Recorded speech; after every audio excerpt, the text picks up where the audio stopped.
Hello students, आज हम कर रहे हैं टीएस ग्रेवाल की प्रैक्टिकल प्रॉब्लम नंबर 5 जो कि पेज नंबर 12.44 पे दी गई है। बुक है टीएस ग्रेवाल की और चैप्टर है bank reconciliation statement.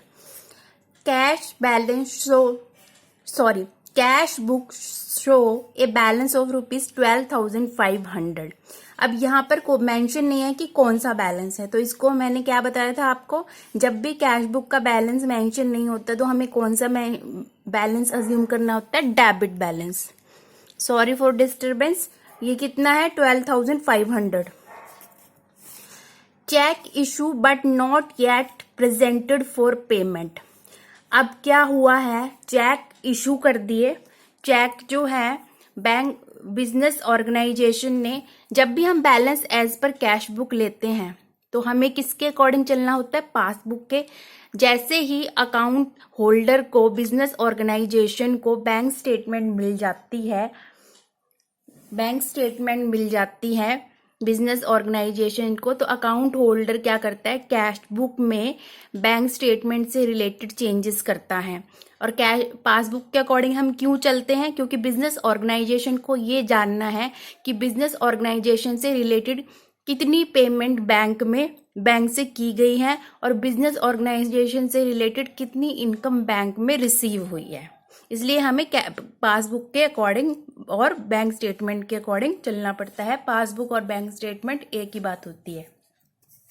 Check issue but not yet presented for payment.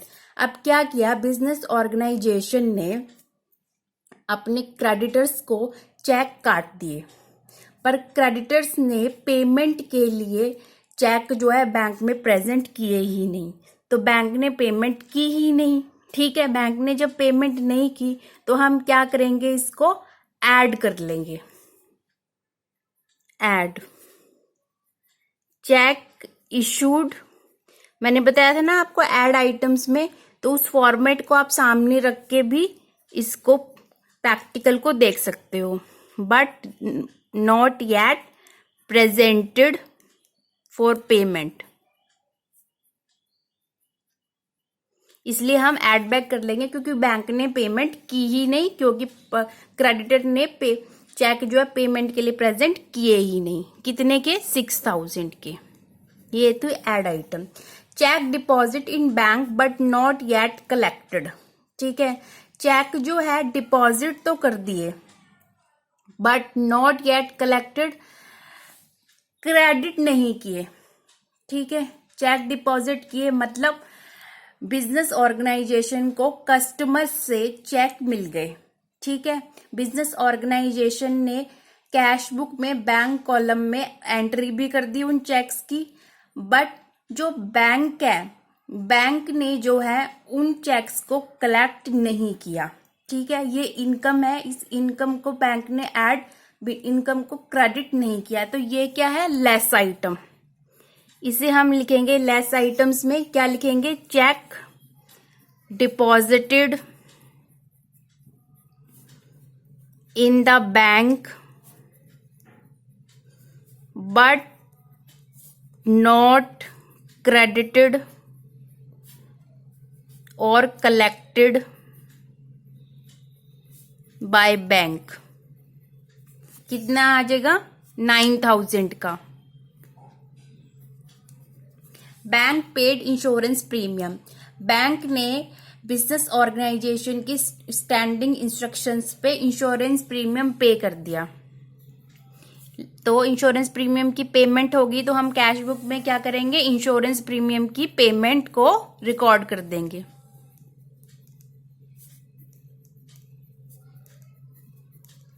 कितने का इंश्योरेंस प्रीमियम है हमारा, 5,000 का।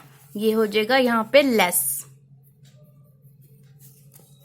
Bank charges.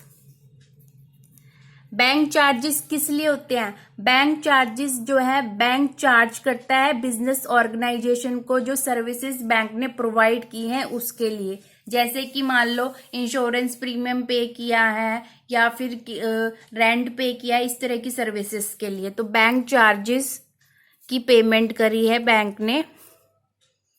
Bank charges charge by bank, payment कहाँ से होगी? बिजनेस ऑर्गेनाइजेशन के बिजनेस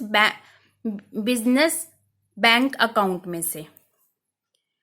तो हम क्या करेंगे, कैश बुक में से भी लेस कर देंगे बैंक चार्जेस को। कितने हैं बैंक चार्जेस? 300 के। Directly deposit by the customer, business organisation के कस्टमर ने क्या किया, बैंक में डायरेक्टली चेक जो है डिपॉजिट कर दिया, ठीक है। और बिजनेस ऑर्गेनाइजेशन को कब पता चला? जब बैंक स्टेटमेंट मिली। तो ये इनकम है, तो हम क्या करेंगे, ऐड कर लेंगे। डायरेक्टली कैश बुक में भी इसको रिकॉर्ड कर लेंगे, ऐड कर लेंगे। Deposited bye the customer in the bank. कितना आएगा? 8000।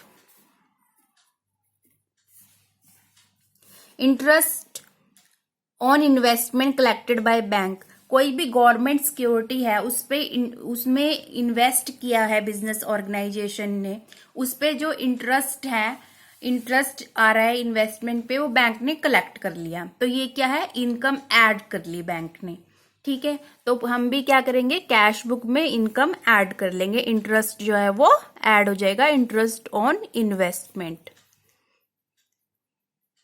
Collected by bank. कितना आएगा? 2000 का। अब यहां देखिए next, cash discount allowed ₹200 was recorded on the debit side of bank column. मैंने कैश बुक कराई थी, तब मैंने आपको बताया था कि कैश डिस्काउंट को कभी भी कैश बुक में रिकॉर्ड नहीं करते। कैश डिस्काउंट को हमेशा जनरल में एंट्री की जाती है। तो 200 जो है डेबिट साइड पे रिकॉर्ड कर दिया गया है, तो हम उसे क्या करेंगे, ऐड बैक कर लेंगे, क्योंकि हमें पासबुक के अकॉर्डिंग चलना है।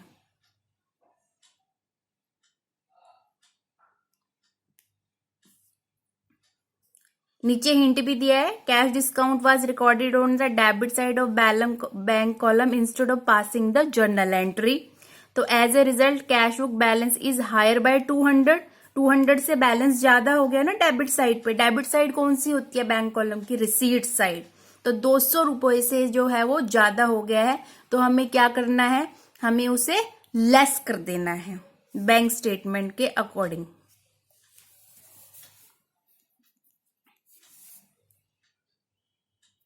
सॉरी अगर आपको इस पॉइंट को लेके कोई मिसअंडरस्टैंडिंग हुई हो, पर ये क्या हुआ है, ये रिसीट साइड पे आया है 200, तो हमें इसे लेस करना है और हमें पासबुक के अकॉर्डिंग चलना है।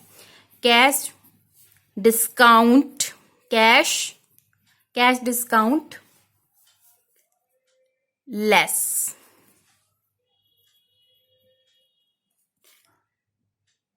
कैश डिस्काउंट को हम क्या कर देंगे, लेस कर देंगे। कितने का है? 200 का। यहां पर आएगा बैलेंस एज पर पासबुक। कौन सा बैलेंस होता है ये? Credit balance. हाँ जी, जब भी पासबुक का कोई भी बैलेंस मेंशन नहीं होता तो क्रेडिट होता है, और जब हम balance as per cash book debit चलते हैं तो हमारा जो आंसर आता है वो balance as per passbook credit आता है। तो पहले टोटल वाले आइटम्स ले लेंगे और उसके बाद माइनस वाले आइटम्स हम ले लेंगे।